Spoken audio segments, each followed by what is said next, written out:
Welcome back. Now we will be looking at again an additional feature in your mapping. How do you do value mappings and fixed value mappings? Okay, as we saw, value mappings and fixed value mappings are enable you to making changes on your values, right? Let's look at an example. Let's look at the sex, right? Let's look at execute this code. All right, and execute this and expand this. Here the sex is M and F. M stands for, we all know M stands for male and F stands for female. But what if your target system expects you to explicitly change if it is M into male and if it is F into female? So let's go ahead and do that, right? So I'm double clicking on my sex, editing my mapping, and now going into this functions called conversions. Okay, go into the standard functions called conversions, and first we will look at fixed values. Okay, select fixed values, drag your value and put it here, right? Now align it and double click, right? So here you give the key, the input key. I'll say M and I'll say male, I'll say F, I will say female, right? Now the other thing is, what happens, you need to tell what if the lookup, if this is the key and this is the value. So if the input has M, it will say male. If the input has F, if it will say female. But what if the value does not exist? You have multiple options. Use key value, will just take the input. Use default value, I can put in a default value, or I can say throw an exception. So let's go ahead and say throw an exception, right? And say save. Okay. Now let's execute it. I'll execute. Okay, all right. I expand and I say male and female, right? Whereas my input had M and F. Now I'm going to go ahead and for a transgender, I'm going to say T. Let's say T for transgender and execute. And now you see it says, hey, I don't find anything for T because I've done an execution. So first let's go ahead, activate our mapping and just test it end to end as well to make sure it works end to end, right? So I've activated my mapping and now I'm going into my message mapping. I'm going to upload my file. I've uploaded my file, and once I've uploaded my file, I'm going to my communication channel monitor. I'm stopping my data and I'm starting, and I'm going into SXMB Moni. Now when I refresh it, I have a new message, and this message should now have the output of my mapping should have male and female. Perfect. Now let's go ahead, make a change to my file like we have here. We also have a we don't have a transgender now. So let's duplicate subtree and add a transgender for T. We expect the mapping to fail, right? So let's go ahead and add this data to my file to file, edit, save. So I've saved my file. Now I'm uploading my file again. Upload. Okay.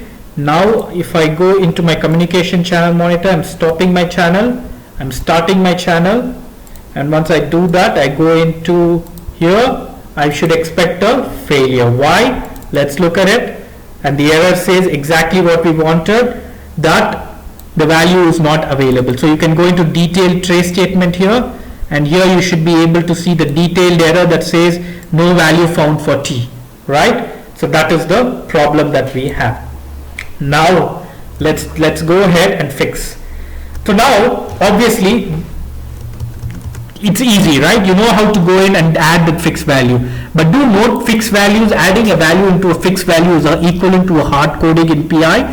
The reason is your message mapping changes cannot be done directly in your non-development environment. So if you want to make a change or add an entry, you need to make a change in development and then transport it to QA and production.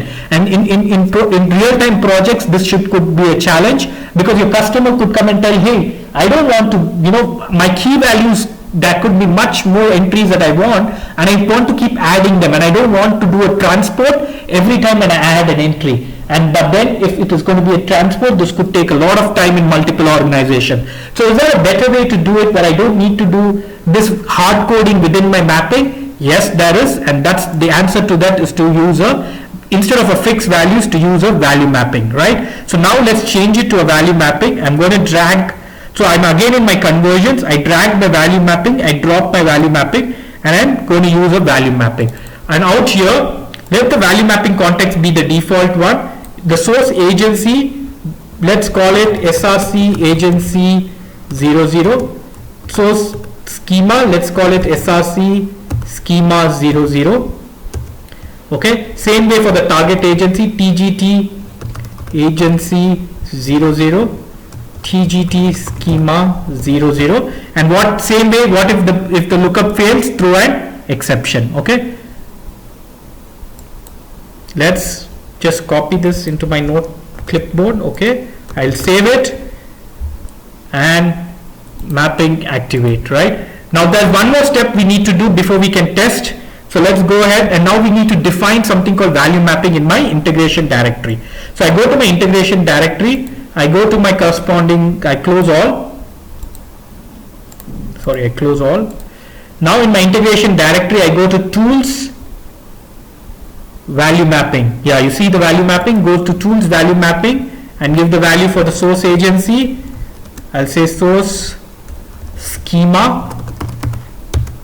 I'll say target agency 00, target schema 00, and say display. Right now I can add my key and my value. So I say mail, mail, and I give a group name. I say value mapping 00, just give a group name. Okay, I say F for female, I say VM, again the same group name. And for now, let's not have the transgender. Let's just execute it with just male and female. So I've saved my value mapping, right? So I went into tools, I went into value mapping, I gave my source agency, source scheme, target agency, target scheme, the same way I maintained it here. And once I do that, I can go ahead and add my entries. Now I go here and I activate my changes. And once my changes are activated, I'm going to go ahead and test my mapping. Alright, when I test my mapping, it is successful, and you see it has taken the male and the female. Alright, now let's go ahead and upload the file again. Right, so if I'm going to upload the file again, upload, go to start, communication man channel monitor, stop, start. Okay, refresh. It is failing again, and the reason it is failing is the same reason as before. The transgender T is not maintained. Right, if I come here, you see now it is talking about value mapping, source agency, source scheme, T is not found. Right, so I'm going to go into my object here, into my value mapping. So let's close this. Right, if I want to maintain it again, what will I do? Go to tools, value mapping, say source agency 00, source schema 00, I'll say target agency 00, and TGT schema 00. I say display, my entries are displayed, and I add my third entry, T for transgender. I give the group value mapping 00, I save and I activate my changes. And when I have activated my changes, let's go and restart the mapping. Restart, yes. Now I'm going to refresh, and my message is successful, right? And I go into technical routing, payload, and now I see the transgender is perfectly displayed. So the idea behind value mapping is, instead of maintaining the key value pairs in the message mapping, you're maintaining the key value pairs in your integration directory, and that way you can make a direct change if it is required. Okay, so there's also a concept of value mapping by mass replication, and this is the law.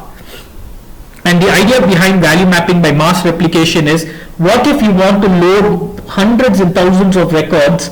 Would you want to go in and maintain them manually in the integration directory? The answer is no. SAP provides a standard value mapping replication interface. That's an extremely advanced topic, but then when you want to do a mass upload of key value pairs into your value mapping table, You also have a you can also do it programmatically through something that we call as value mapping replication. Okay, with this we come to the end of this session, where we've looked at user-defined functions. We've looked at what a standard user-defined function is, what a simple user-defined function is, what an advanced user-defined function is. We've looked at trace statements. How do we add trace statements in your user-defined functions? How do we, what are the various levels of trace that PI provides? How do you increase the trace and reduce the trace?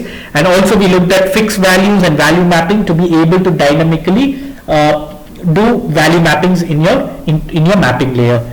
Okay, with this we come to the end of this session, and we shall see you again in the next session, where we will be looking at more advanced features of your mapping. See you then. Bye bye.